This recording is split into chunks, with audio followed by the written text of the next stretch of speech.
or a place. It's actually something that you do every day. It's a process. It's an engagement. It's moment by moment. It's going to school reunion, going to work, interacting with your bosses, interacting with your colleagues and your subordinates. All of that is a form of networking one way or the other. And when you have that at the forefront of your mind, it makes you aware of the fact that every opportunity that you get, you can network. You can build a network. So let's talk about some forms of networking. We have face-to-face network, where you actually meet people face-to-face, physically, where you can interact with people physically. So you can actually have a breakfast session with them. You can go in for lunch, even at the workplace, meeting your colleagues. It's a form of face-to-face networking. And then we have non-physical kind of networking. That is more of using platforms such as Zoom, Skype, even the social media, because social media is a form of networking, but people are not so much aware of it. So mostly we don't present ourselves well on those networks. But if you get to know that it's a form of networking, it's a form of interacting with people, how you carry yourself, how you brand yourself, it will be very much of importance to you.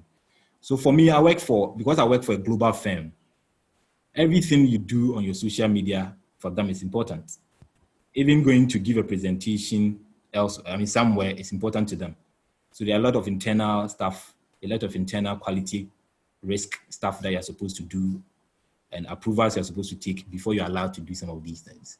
Because for them, everything you do is about image presentation. It's about you selling yourself. It's about you interacting with people. And for them, they see risk in all of these things. So if you also have that at the back of our mind, it will help us know that even our LinkedIn profile is a form of networking. And that is why LinkedIn, for instance, is able to tell you that this person is in the third degree of your network.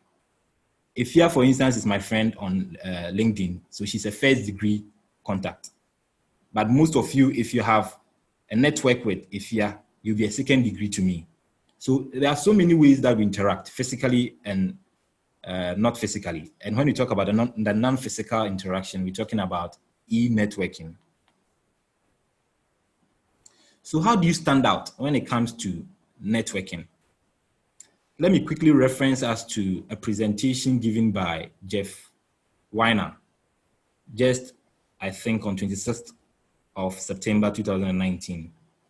I've shared it on my, what I'll do is that after this presentation, I'll share it with us.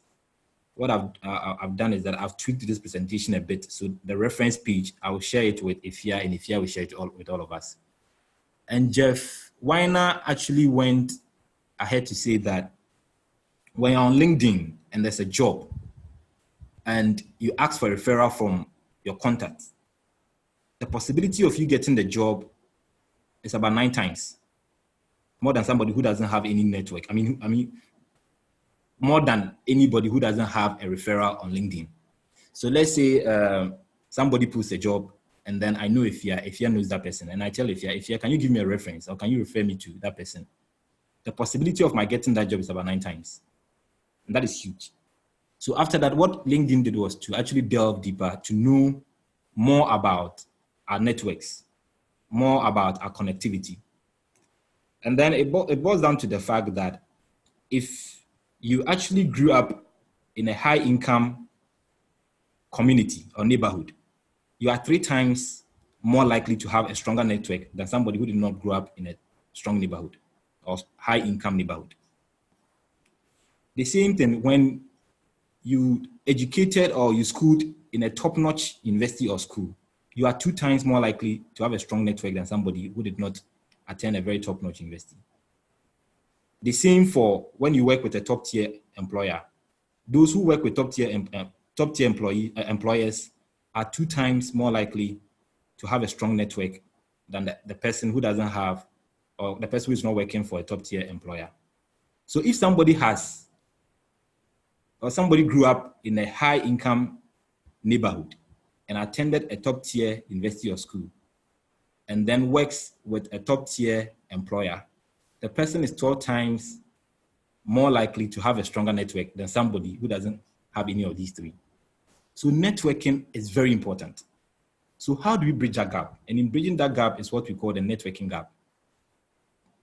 Because it's not all of us who grew up in high income, neighborhood. It's not all of us who attended top tier universities or schools. It's not all of us who are actually working for top employers for our first jobs. But then how do you go about bridging that gap so that the person who has all these three, you'll be able to bridge that gap and be able to compete with that person favorably at your workplace or even in life in general? It all boils down to the fact that we can use tools like the LinkedIn, Facebook, and even Instagrams to actually bridge that gap. And that is why your online presence is very important. So a place like LinkedIn, it gives you the basic or the template for you to upload your CV and for you to create your profile for you. And then what you do is for you to actually know what you want and for you to have a profile summary that is strong enough to attract the attention of people. And also to use key pointers or action words to define the achievements that you've already had in your past career or maybe when you were in school or volunteering work and all of that. So networking is very important, and how you brand yourself, especially on social media using LinkedIn and Facebook, it's quite important. Because people might not necessarily have a physical interaction with you, but they're able to know you from how you interact with people on social media. So for me, I think LinkedIn is the first port of call when it comes to you branding yourself on social media. And that alone takes you further to almost everywhere in the world. So we're going to using LinkedIn as a professional tool for networking. What I've seen or what I've come to know is that mostly when you meet CEOs physically, most of them are not comfortable even interacting with you. Sometimes, I'm not saying all of them, sometimes. But then if you're able to have a very strong LinkedIn profile and you're able to follow any of the CEOs or you're able to even connect with any of them, they'll be willing to accept your friend's request. All because LinkedIn has created a platform where people think that we are all the same. At the same time, it has to do with even the kind of brand that you have. Are you into consulting? Are you into banking? Are you an activist? Are you a lawyer? Are you a teacher? Are you a researcher? Who are you? So that's why I started by saying that get to know yourself. Because when you get to know yourself, then you'll be able to couch your brand out of that. And in couching your brand, you'll be able to follow the right people. So if you are into consulting, for instance, and you know that in consulting, we have about the top 10 brands in the world, where I mentioned the EYs, the PwCs, the KPMG, the McKinseys, and all of that. You'll be able to present yourself very well on social media. And in so doing, you're able to get the right people to follow and at the right time, and be able to also attend the right events. Because when you follow the right people, they lead you to the right product, they lead you to the right knowledge, they lead you to the right events to even attend.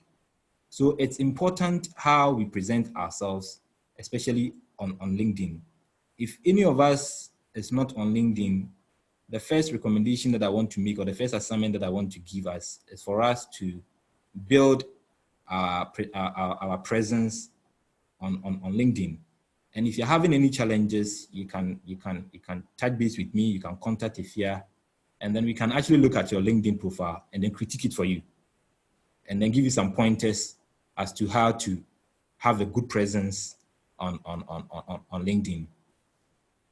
I've already talked about following the right company. So if you're a teacher, for instance, now we are in a globalized economy, or a globalized world. You can't sit in some village in Accra, or you can't sit in Ghana and assume that whatever lessons you're giving your students is the best lessons. They might not be.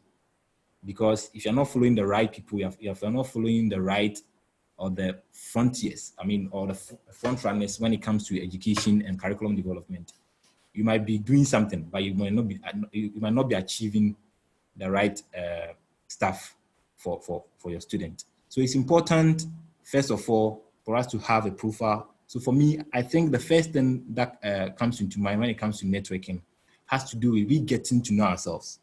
So as Plato said, man or woman, know thyself. So it starts by you knowing yourself. It starts by you knowing the career or the purpose for which you are on this earth for. And the best test to even do that is what we call the epitaph rule. So if assume that you are dead, what do you want them to engrave on your tombstone or your tombstone test? What do you want them to engrave on your tombstone? If you get to know that, that will help you know your purpose. That will help you couch the brand that you want. That will help you follow the right people. That will help you follow the right programs. That will help you follow the right learnings. That will help you follow the right networks. And in so doing, you create what I call the net weaving. Because I have a strong network. Ifia has a strong network. Debbie has a strong network. Abdulamin has a strong network. We all come together and it becomes a net weaving.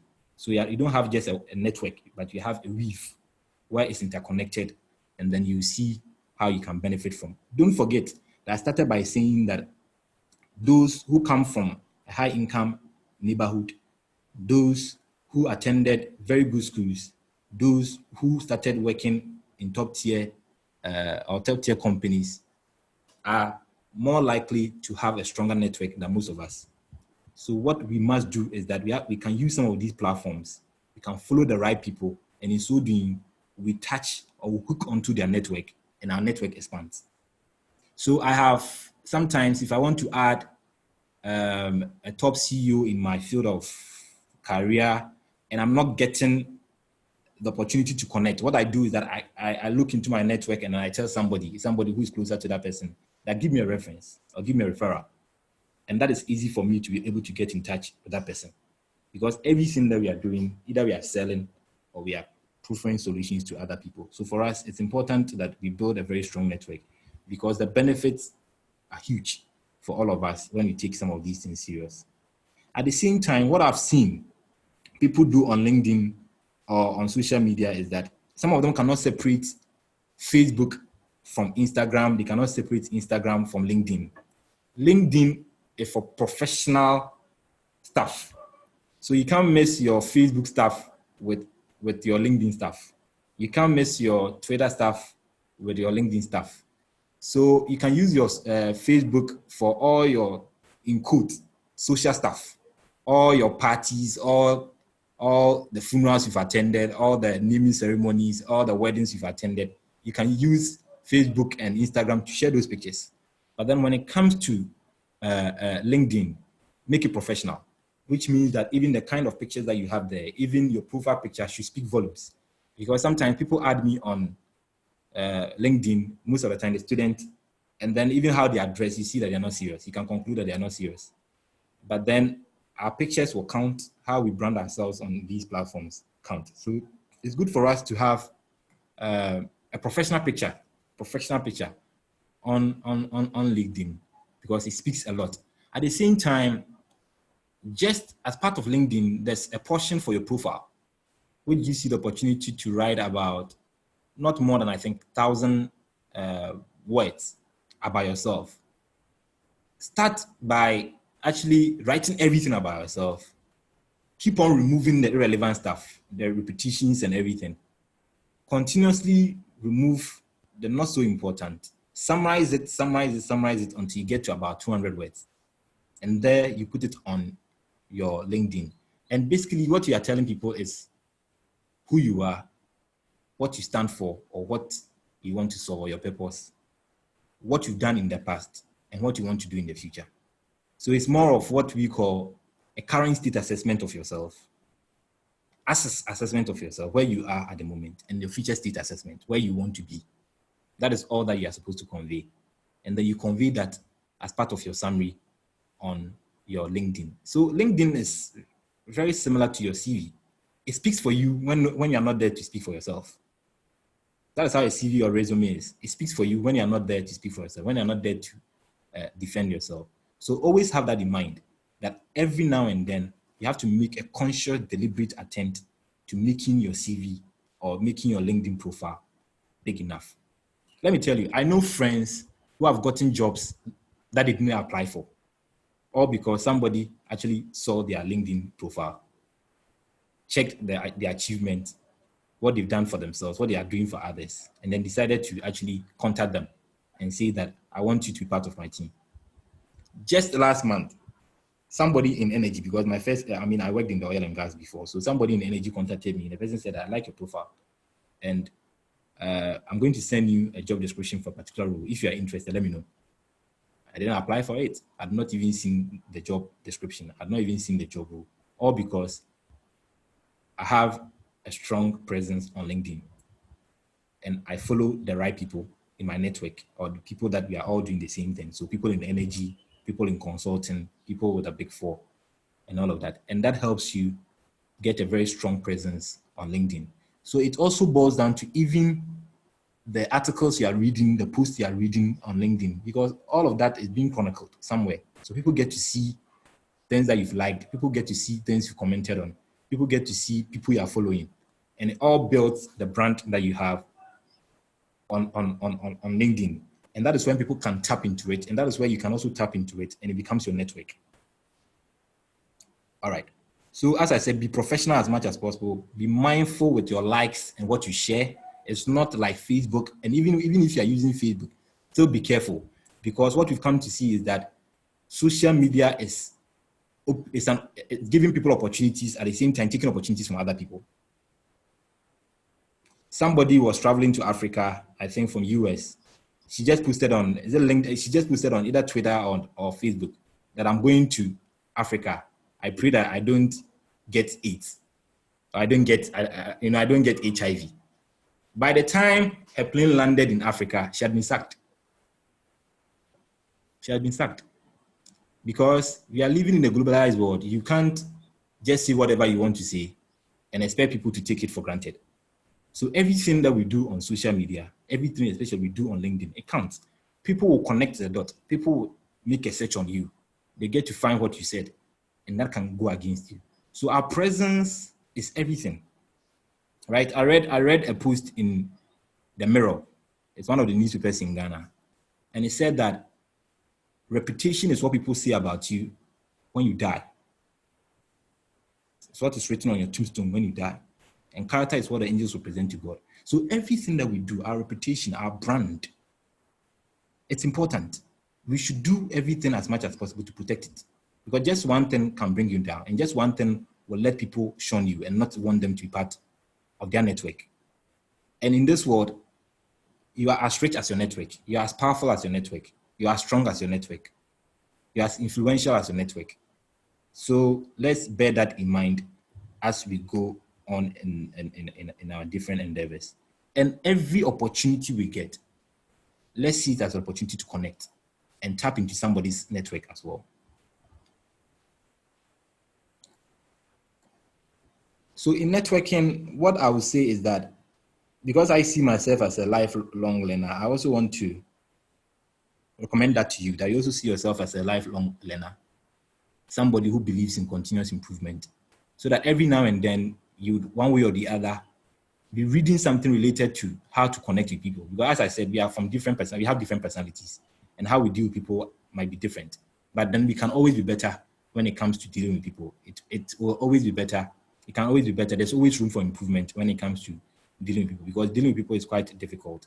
But then when we make it a conscious effort that we are going to read about it, we are going to learn from those who find it easy to network. It becomes a bit easy with it. I mean, with us, we are not born with some of these things. Some people have more potential when it comes to being friendlier, being more sociable, but we can all learn. We can all learn from people who have actually done that. Because this is not so much of communication and body language, I wouldn't want to really talk about it. But then there's a whole lot of information and write-ups on the web, as well as YouTube especially, where there's a whole video on body language.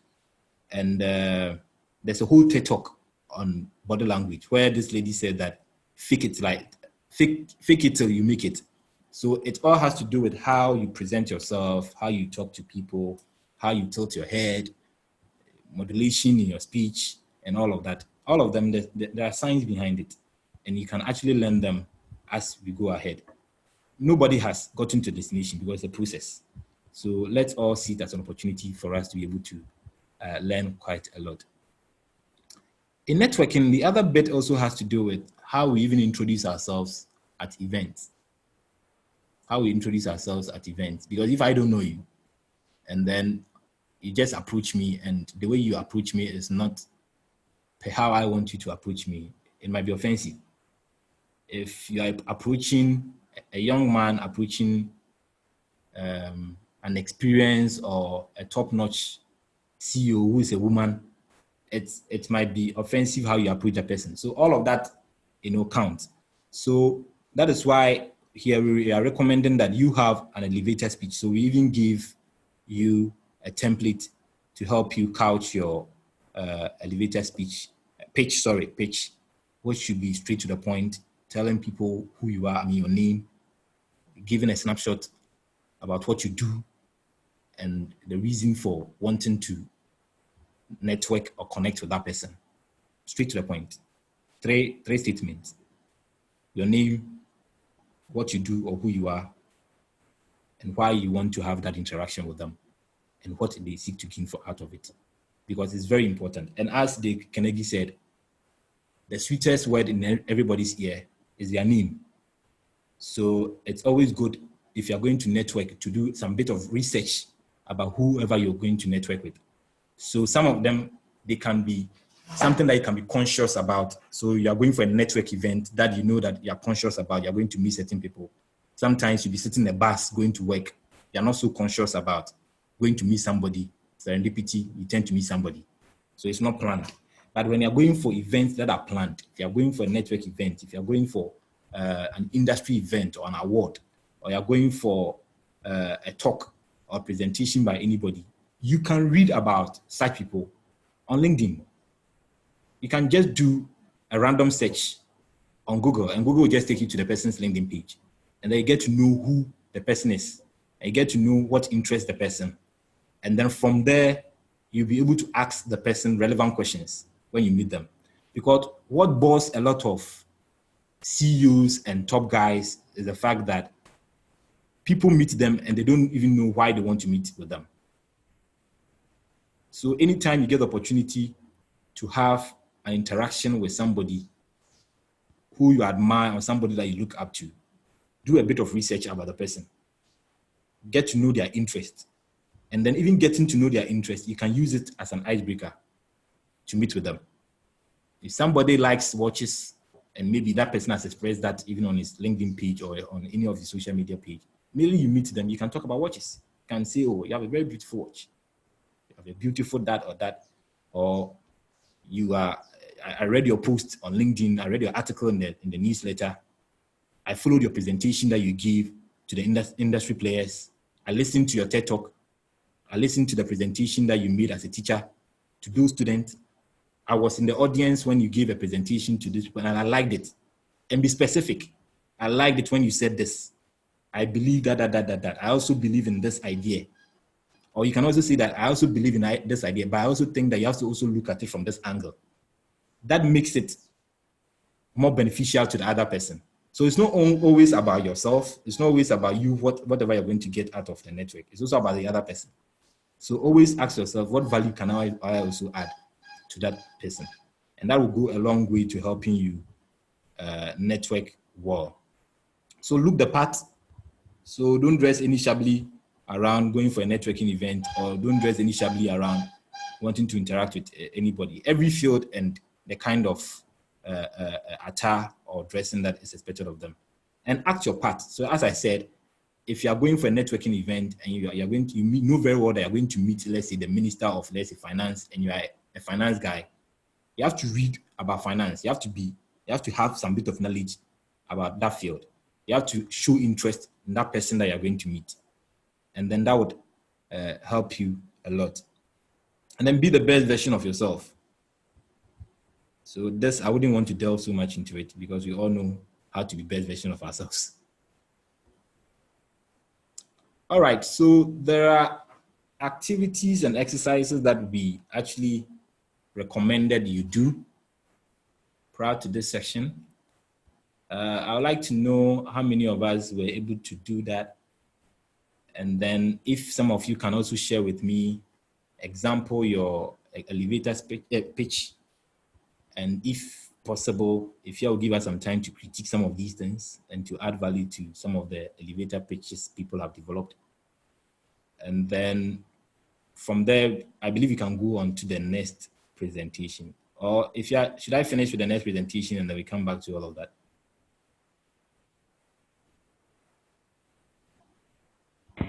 Yes, I don't know. I think we can take some we can take some examples of elevator pitches now. Okay, all right. So I can see Abdul Munim on the call. What do you want to share with us is elevator pitch and see how we can critique it and then add value to it for him?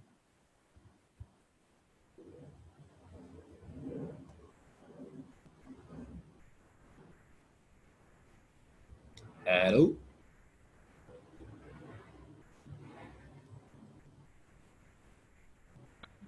Guys, if you weren't able to do it, you can just look at the tips here and quickly put your elevator pitch together, because this way you get feedback and then you can improve it. So that's a good opportunity. Just look at the tips here, who you are, skills, endorsement, and then you can share, okay? Yeah. So this is a very good exercise, because when you're able to have some of these things and rehearse over and over again, with time, you become very conversant with it. And then when you meet people on a goal, you can think on your feet and be able to approach them, be able to see something meaningful, because it actually counts.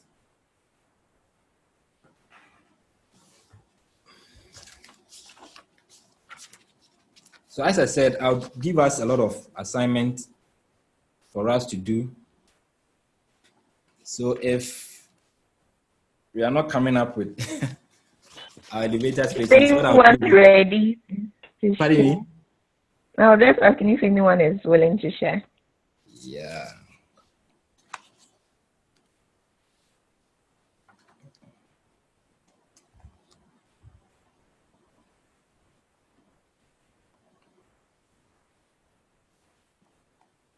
Okay, so to buy some time, what I'm going to do is, because we are talking about network, and for me, I want us to see it from what we bring to the table, right? The value we bring to the table, the value we bring to a network.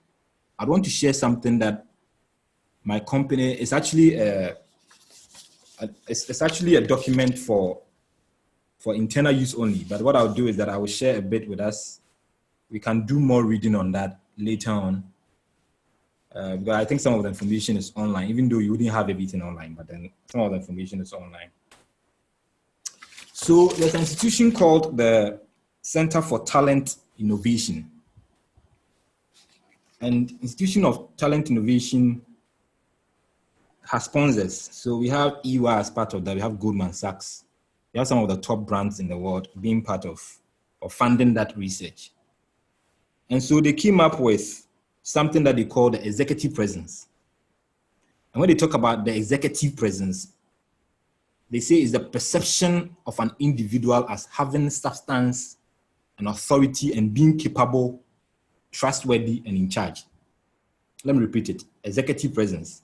The reason why I want us to discuss this is the fact that how people see you is how they will treat you, and how they will take you serious, and how they would allow you into their network. And because we are talking about network, for us, I want us to spend a lot more time on a journey to actually discover who we are. And because it's not a destination, it's a journey of discovering who we are. It helps us know the gaps that we have in our personality or who we are and how to close it. And that is why, for me, I think executive presence come to fore when we're dealing with our career. I know a few of us are students, but in no time we'll be finishing school and we'll be migrating or we'll be graduating towards moving to the work environment. I heard people saying that they are master's students. I heard people say that they are already working and then they are into one activism or the other. So executive presence is important. And it says that it's a perception of an individual as having substance. So if you're a teacher, do you have substance as a teacher? Are you the best teacher that they can think of? A substance and authority. So as I said, if you're a teacher, are you an authority in teaching? Are you an authority in, let's say, teaching math or English? And being capable, trustworthy, and in charge. So if you are a teacher and you are doing a presentation, if you're a teacher and you are teaching somebody's word, Can a person trust you and see that if I give my child to you, you'll be able to groom the person to become whoever the person wants to be? So they did a research and then they called it the executive presence. And then there are 3 different areas that they measured, or the conclusion that they drew was the fact that when it comes to executive presence, there are 3 components that are important. There are 3 components that are important. One has to do with something that they call gravitas or gravitas. And gravitas is made up of how you carry yourself. So it has to do with your confidence, your decisiveness in making decisions, the foresight that you have. So that's why I said that in your LinkedIn profile summary section, you should tell them who you are, what you are currently doing, and your vision, or what you are thinking of doing in the near future or the nearest future. So that's your foresight.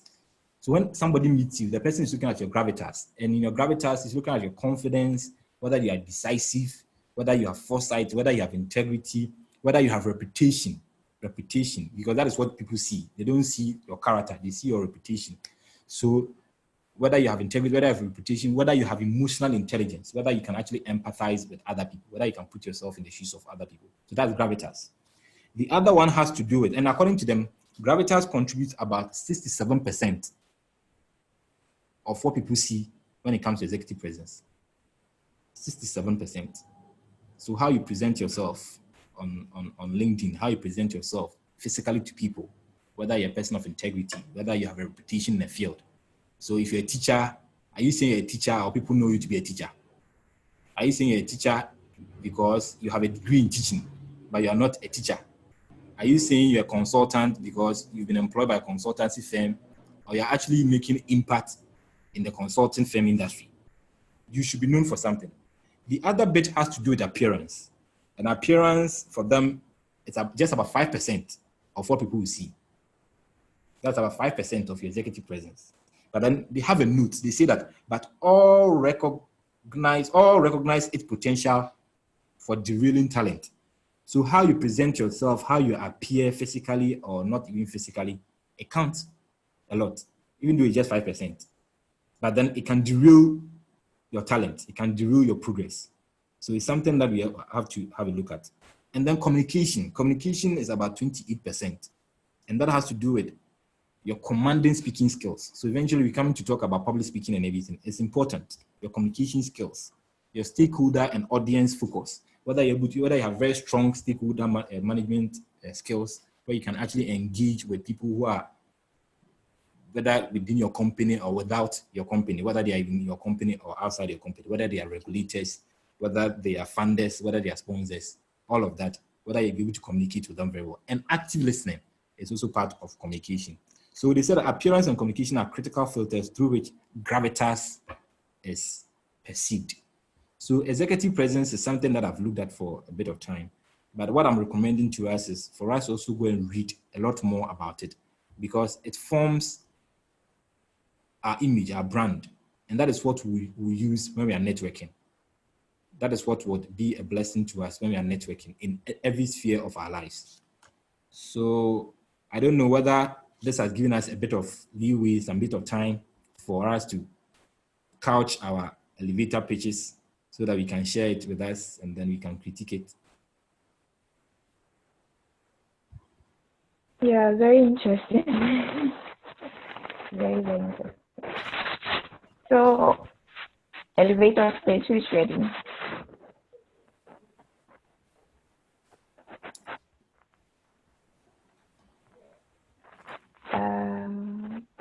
Can we get one person to share?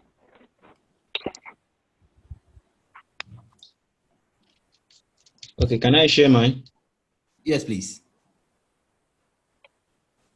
Okay, I'm Tim Tokwalo from Nigeria. All right. I'm a student of medical laboratory science and I'm a student volunteer. Fantastic.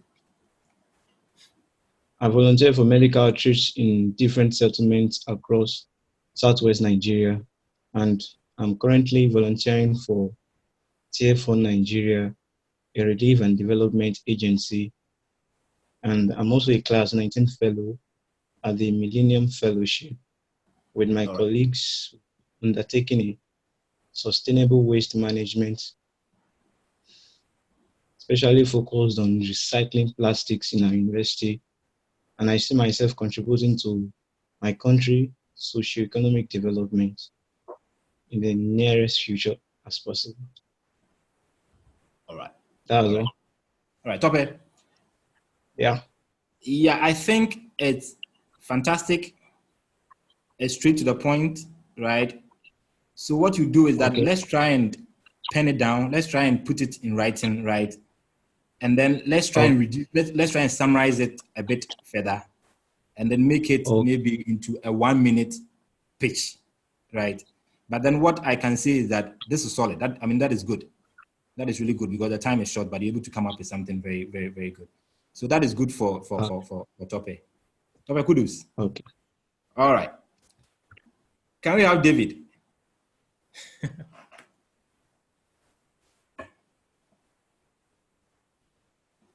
Hi. Hello. Hi, David. Hi. Yes, I'm David from Kenya, an environmentalist and a community developer by profession. Currently being my first week at the campus, pursuing a master's degree in environmental impact assessment. And I'm currently the Green Generation Initiative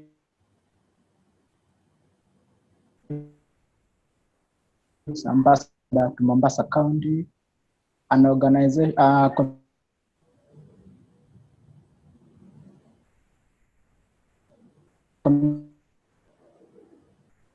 community-based organization that works in natural-based in growth. So,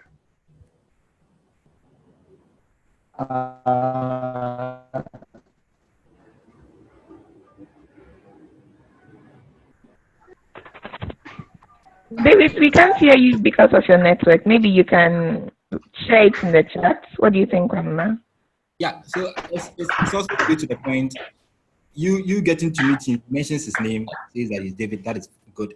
He goes ahead to say what he's into. I think I heard he's saying that he's actually pursuing a master's, right?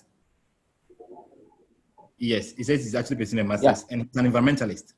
And he tells us what he's currently doing, and then his passion, what he seeks to do in the nearest future, which is also good. Yeah. So, David, what I would advise we do is to write it down, right?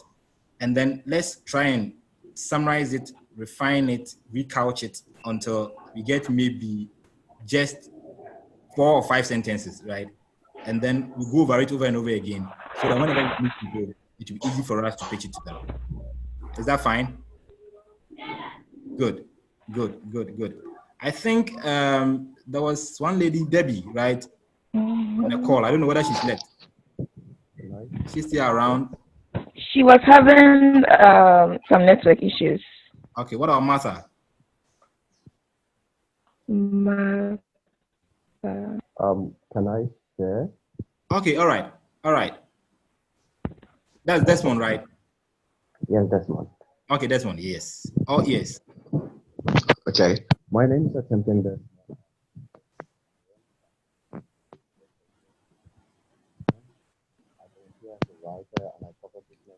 Hi, Desmond. We can't hear you. Hello, can you hear now? Yes. So I'll just start over. Yes, please. Okay. My name is Attempting Desmond. I am from Cameroon, a final year student in the University of Boya studying business management. I volunteer as a writer and covering business stories. So in the future, I want to cover a lot of startup stories for young Africans so that they can portray all what they do to the rest of the world. Great. So that is also straight to the point. We get to know David. We get to know what he's currently doing. He's a final year student studying business management. We get to know some of the stuff he's currently doing, and I think he's a writer, right? That was what he said. So that is also straight to the point. So as much as possible, let's go straight to the point. Let's tell them who we are, what we've done in the past, what we are currently doing, and what we want to do in the nearest future. Straight to the point. And the person will be able to get your attention. But as I said, as part of the icebreakers, if you are coming to meet me, for instance, you can read a bit about me on, let's say, LinkedIn. If you are coming to meet me one-on-one, or you are coming to meet Ifya one-on-one, or Desmond one-on-one, or David one-on-one, do a bit of research about the person, get to know their interest, and then say something that will interest them, right? That will break the ice, that will break the jinx for you to be able to interact with them. Because it's always about dealing with people on what they like, right? And at the same time, also thinking about bringing value to the conversation. So if you're not bringing any value to the conversation, people will not remember you. So let's always have it in mind that when I meet this guy, what will I do for my name to be etched on his mind or her mind? So that the reason why they call it elevator pitch is that assume that you're going to enter an elevator that is going to take you to the next floor. You just have some few seconds, right, to be able to pitch something to this top CEO. So immediately you enter the elevator, what can you say to this person within that shortest possible time before the person exits the elevator on the next floor? So it should be very short, brief, straight to the point. Be able to even get his contact or her contact before you leave the presence of that person. So it's important. And as I said, the more our world becomes more globalized, the more our world is open up to a gender-balanced society, we should know how to approach different genders, right? Culturally, and then from a gender point of view. So a gender point of view and culturally as well. So that will not appear offensive, will not appear too aggressive, will not appear as people who are parasites and not actually adding value to the conversation or to any person. Don't let us forget that those at the top or some people do not have time for us. It's just what you say to them that would either let them develop interest in us or not. So it's very important. It's very important. All right. So can I go on to the next one? So that the other one that I want us to do is that even though we said that complete a form that will help you to know whether you're going to go for a network event or not, I would want us to find it's important, but I would want us to do the personality test thing that I shared with us. So let's visit 16personalities.com. We already did the personality test. Oh, okay. So we've already done the personality test. Fantastic. Yes, we did that, I think, last week or two. They did the personality test. Perfect. So we can move from there. And then now that we know ourselves, from there, we'll know how to approach people based on our personality type. That is good. And I must stress that it's an indicator. It might not be who you are exactly. It's an indicator. So let's bear that in mind. Okay, all right. Please, can you see my screen or do I have to share it again? You'll have to share again. We can't see it now. Okay. That's fine. Okay, so I'm sharing my screen again. Let's move to the other activity that has to do with the act of public speaking. But before we go on that, onto that, as I said, let's find the CEO of LinkedIn, Jeff Weiner, on LinkedIn. And even though I'll share it with Ifya, but let's try and find him on LinkedIn. He gave a presentation on 26th of September 2019. That is just 2 days ago. And he talked about networking and how you can benefit from your network and the fact that the world is connected. That will help us. That is timely, especially for this presentation, because he summarizes almost everything that I've already talked about. So that is crucial for all of us. So I will share the link, and then if you can share it with all of us. But when you actually go on LinkedIn, we'll be able to find him. That is quite easy. The other one that I want to recommend to us, I'm very sure most of us have read it, but it's actually a book by Dale Carnegie called the book is How to Make Friends and Influence Them. That is also equally good because when you get to know how to win friends, in winning them, you bring them into your network. And at the same time, you're able to touch on their soft spots. But people don't care how much you know until they care how much you feel about them. So we have to know some of these things in order to be able to be impactful when it comes to networking.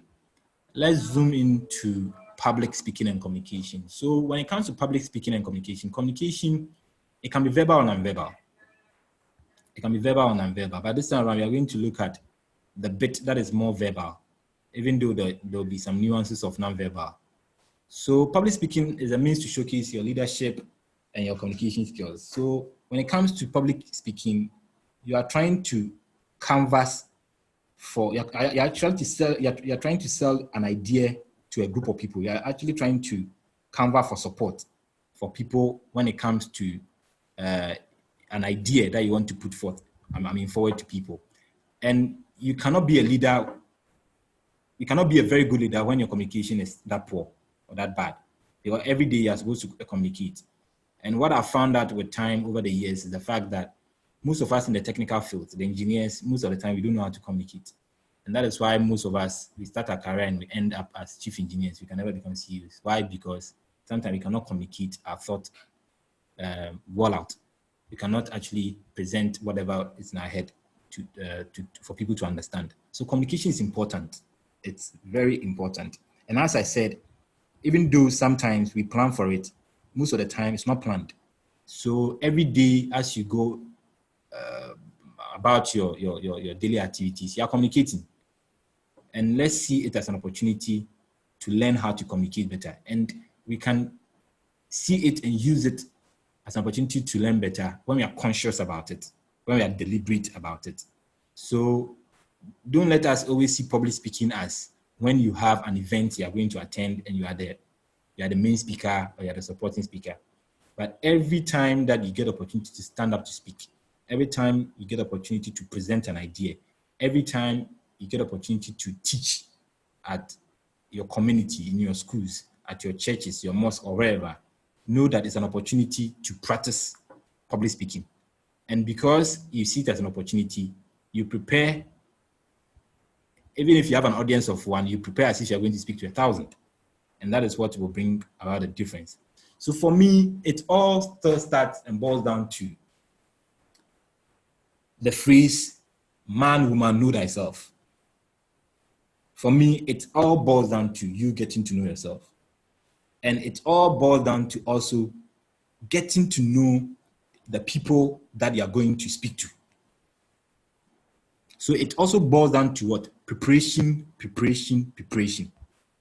And when you are preparing, 1, you're already coming from a point of view where you know yourself. 2, you're coming from a point of view where you've done research on your audience. So I'm coming to speak to executives in oil and gas. If they're my audience, there are certain keywords I'm supposed to use. There are certain phrases that they expect me to use because it's an industry and they are used to certain technologies. And I'm going to speak to teachers. Teachers have technologies that they use. They will at least mention curriculum. At least they'll mention teaching notes. They'll mention students. There are certain things that are unique to teachers, are unique to those who are in certain fields. So when you do a proper research, background research on your audience, it helps you to know what you can say and what you cannot say. It helps you know the jokes you can crack and jokes you cannot crack. It helps you know words you can use and words you cannot use. It helps you know how to balance gender issues with non-gender issues. It helps you blend not stereotyping and saying that when it comes to buying cars, it's men who buy cars and then women go for shopping, which is a sexist comment. All of that will help you know these things when you're able to prepare and do a lot of background research on the audience you are going to meet. So that's the basic. 1, we are coming from a very strong point of view where we know ourselves because we did the personality test last week. The other bit has to do with the audience that you're going to present to. Do you know them that much? If somebody gives you a speaking engagement, ask them, who am I going to speak to? Who are my audience? Get to know their age, age range. Whether you're going to speak to teens and have a blend of older people among them, then you'll be able to vary examples that you give so that you'll be able to speak to all of them. So preparation. You can never prepare enough whenever it comes to presentation. So preparation is important. The other bit after getting to know the audience would help you also know your objectives. So even though sometimes you've been given the topic to speak to or the presentation that you're going to give, it helps you know how to recouch or break down the objectives to meet the demands of all the target groups in a presentation. So you getting to know your audience is more like a stakeholder management thing that you're doing, more like you're doing stakeholder analysis to know the segment each of the audience will fall in, whether you have older people, whether you have younger people, They belong to different generational groups. The examples that you are using 21st century might not be relevant to people who were born in the 50s or those who were born in the 70s. So it helps you couch your objectives and then helps you be able to inspire each of the segments that your audience will fall in. The other bit has to do with you coming up with a structure. So most of us, we do presentations and we are using PowerPoint or Prezi and all of that. But as much as possible, it should all start with what? A structure. Whether you're going to read a presentation or whether you're going to use an enabler like a PowerPoint presentation, all of it comes with the structure. So if you don't have a structure, it will seem as if you are speaking amiss. It will seem as if you are speaking without any of your thought processes aligned. So it's always important, after knowing your audience and coming up with the boundaries of your presentation or scoping your presentation, you also get to know what the structure. So it's step by step. We started by talking about getting to know your audience, coming up with objectives. Objectives will help you define the boundaries of the presentation that you're going to give, right? And based on that, you come up with a structure. And so mostly when you're doing a presentation, we come up with an introduction, we talk about background, we talk about objectives, we talk about, and then, moves like that. So put structure by it. If you are speaking to academics, you have to be able to define the problem statement clearly so that all of them will be able to understand it. You have to be able to raise your hypothesis. What hypothesis do they have? So that by the time you finish your presentation, you would have answered all the problem statements that you presented at the beginning, right? The other bit has to do with the fact that you have to blend it with stories and things that people will be able to identify with. So one of the greatest storytellers is called Malcolm Gladwell. He wrote a book called Tipping Point. If you've not read Tipping Point, maybe you've read Outliers. If you've not read Outliers, maybe you've read David and Goliath. If you've not read David and Goliath, he came up with a book recently that Oprah reviewed with him. So what I'm trying to say is that let's learn how people tell stories, because all these people, all TED Talk and everything, they've done a lot of research around it, and they've gotten to know that people remember stories more than any other things. So you can talk about all the hard data, you can talk about all the hard stuff, all the research you've done. If you're not able to present it in a story form, people will not remember it. So for us in consulting, we do a lot of presentations to our client. And so we have something that we call storyboarding. And because for us, presentation, people pay us for presentation, we have a lot of templates and a lot of high-end stuff that we use for our presentation. So for instance, if you're talking about somebody taking a journey, right? You can actually use a road in your presentation to talk about each of the steps that a person will be taking on the road, on the journey, from moving from one end to the other end, right? If the person is going to face a lot of challenges, you can use a view that has maybe mountains to talk about the different hikes and lows that they will go on their journey to get into wherever they are going to get to. So there are a lot of tools in helping us tell our story. There are a lot of tools in helping us tell our stories. As for instance, what is happening now in our industry is that people are fed up with even doing PowerPoint presentations. People are fed up with you writing a big proposal and going to give it to them. When you get to them, they ask you, tell us a story. What have you done? Or what have you done for other clients like us? So storytelling is very important, and that will help you do a better public speaking. So let's pick some of the, as I told you, I love rhetorics. So let's pick somebody like Martin Luther King. I have a dream. Look at how he presented it. He was telling a story.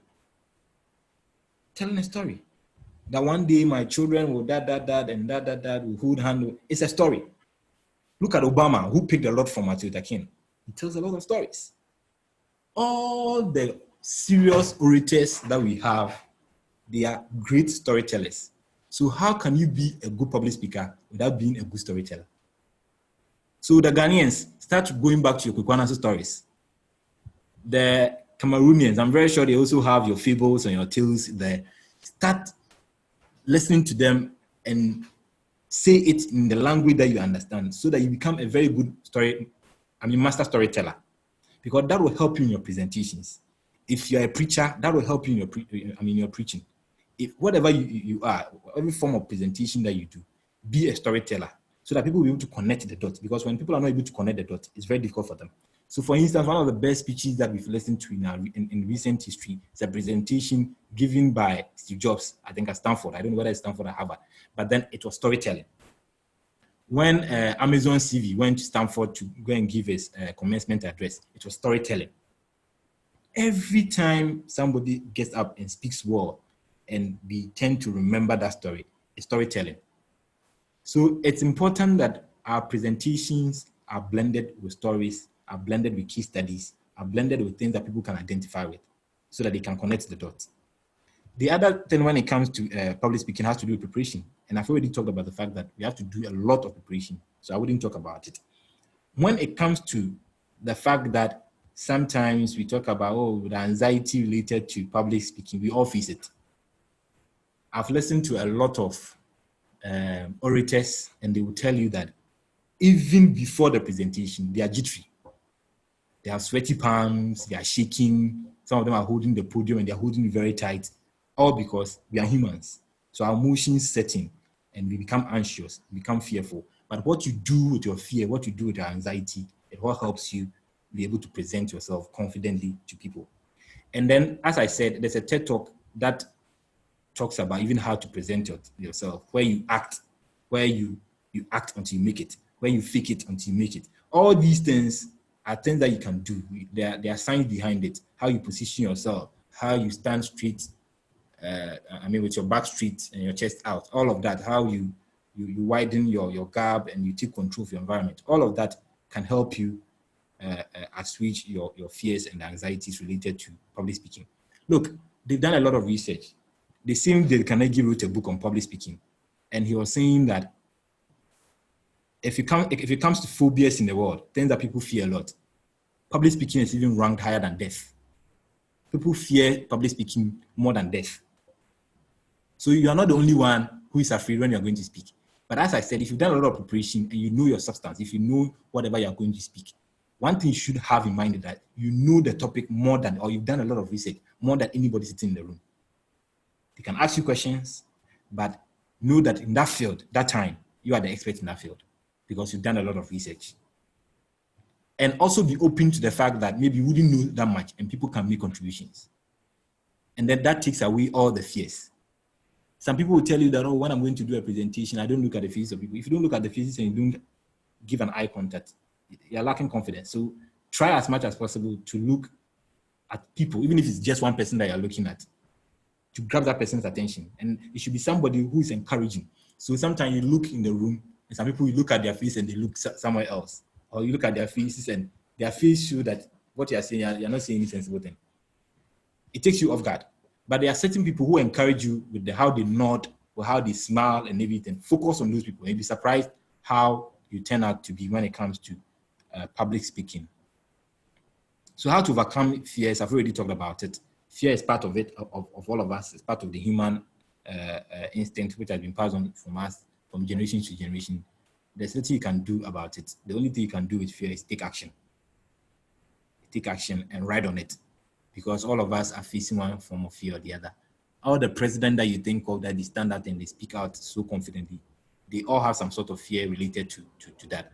But then they're able to speak to the issue and they're able to overcome it. Because whenever it comes to fear, it's about action. And the same Dale Carnegie also wrote a book, Stop Worrying and Start Living. Stop Worrying and Start Living. And he makes mention of how to overcome certain fears when it comes to even public speaking. As I said, he's written a book on public speaking. He's written a book on how to make friends and influence them. He's also written a book on how to stop worrying and start living. And there are certain fears that he talks about. I'm thinking that public speaking is one of them. And there are ways to deal with your fear. So the other bit when it comes to even overcoming fear has to do with you building credentials. So sometimes you tell your mind that I've done this before, I can do it. And how do you build credentials? Every opportunity that you get to speak, see it as a public speaking opportunity. See it as if you are speaking to millions of people and not just one person. So even if you're going to speak to one person, speak so well that even that one person will know that you did well. You did a lot of research about it. And with time, you build your confidence. As you build your confidence, fear will be there, but you're able to overcome the fear because it will be normal. It will be a normal part of you, but you're able to overcome your fear. Another thing that you can do when it comes to public speaking is to join organizations like the Toastmaster or Toastmasters. So what they do is that with Toastmasters, when you go for any of their meetings, with time, they will just give you an entrepreneurial, speech. They will give you a topic and tell you that speak on your feet. Speak without you thinking about it. And then they will allow you to speak. They'll critique it. And with time, you become better. With time, you become better. So join institutions that are consciously training people on how to also be very good public speakers. And I've mentioned Toastmasters. There are volunteering opportunities. You can also mentor people. You can be an advocate. Always speak out for people. And in so doing, the more you do some of these things, the more you break the jinx with fear, and the more you become a person who can take on speaking engagement. I'm very sure that is all that I can say on public speaking. Straight to the point, as I said, research, preparation, getting to know your audience, getting to know the objectives, which fits into who your audience is, at the same time, scoping your presentation, coming up with a structure, letting it, a waterfall approach, one point cascades to the other one cascades into the other one, the other one cascades into the other one. And always end your speech by summarizing everything that you talked about. So I had objectives at the beginning. I've been able to answer the objectives, but in answering the objectives, you give a summary of all the objectives, how you're able to answer all of them. And you draw conclusions that would help people remember you by telling them stories. So basically, that is all that I have for you. I don't know whether we have some questions to ask. These are exercises that we can do on our own, and then we can take it from there. Ifya. Thank you so much. In fact, I've learned a whole lot myself. This has been so educative. Like, as you said, I am an introvert. I think my personality is INFP or something like that. So I am very introverted. The funny story, when I took the test, because for my company, everyone takes the test before you start working. So I took the test, and then the introverted or extroverted part, it showed me 100% introverted. So my boss made a lot of fun of me. Public speaking is very scary for me.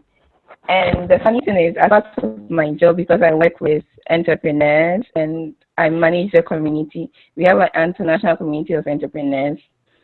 And I have to hold master classes for them every month, because these are early stage entrepreneurs that we are training to build their businesses. And I have over the world. And it was like the scariest thing ever. But as you said, the more you do it, the more comfortable you become, and Absolutely. you embrace your fear. And so. Absolutely. Yeah, I've learned a whole lot. Thank you so much. Yes. So if anyone has any questions, we have a few minutes to take some questions. So I encourage you to ask all your questions. This is a presentation you usually don't get for free, so take advantage.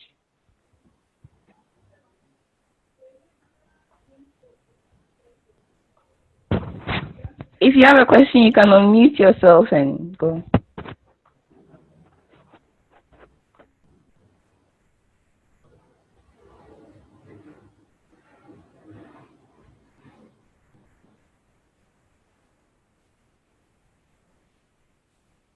Okay, I see that someone left a question in the chat, so I'm going to read it. All right. Thank you for the insights. You keep talking about networking on LinkedIn. Can we not do good networking on other social media platforms like Twitter and Facebook? All right. Okay, right. So let me try and answer that. So Facebook as well, you can, it depends on how you brand yourself, right? And the kind of network you're trying to build. So if you are into stuff that are more social, I see LinkedIn to be more serious. So when you look at the band, you're looking at LinkedIn being very serious, so because it's professional. Facebook is more like in the middle, where you can be professional at the same time, you can be very social. right? And then Instagram DMs are about picture sharing, right? Twitter equally can also be in the middle at the same time. So it depends on how you build yourself, how you present yourself on social media, and how you use the platforms. So for me, what I do is that on Facebook, I can tell all the stories. I can rant and talk about government, because don't forget, I told you that I'm also interested in politics. So all the things that maybe government is doing that I'm not happy with, I can rant. All the stuff that people are doing that I don't like, I can rant. But when it comes to LinkedIn, I don't rant on LinkedIn. LinkedIn is about sharing stuff related to my industry so that my client will see it and take me serious. That this guy, he has an executive presence in this field. He's a guru. But when it comes to Facebook, I tend to make a lot of friends on Facebook than LinkedIn. But that's too much of social. That is not so much of professional, right? So you can mix it. It depends on how you present yourself on social media in general. But as I said, let's be careful so that we don't say anything that will mar our image on whether it's Twitter or LinkedIn or Facebook, because it counts, and one day it will come and bite you. Yeah. And not just even on social media, anywhere you find yourself. If even you are at the trotro station, if you are at the bus stop, you are at the airport, everywhere is an opportunity to network. And sometimes you meet people who can help you on your dream or your life journey at places that you least expected. So as I said, we should always be prepared. People are looking at us more than we are looking at them. A lot of people are looking at us that we are not aware of. So let's be careful how we present ourselves socially, and that will help us. Okay, great. Joseph said he will share his LinkedIn profile. All right, that's fine. Okay. Any other questions?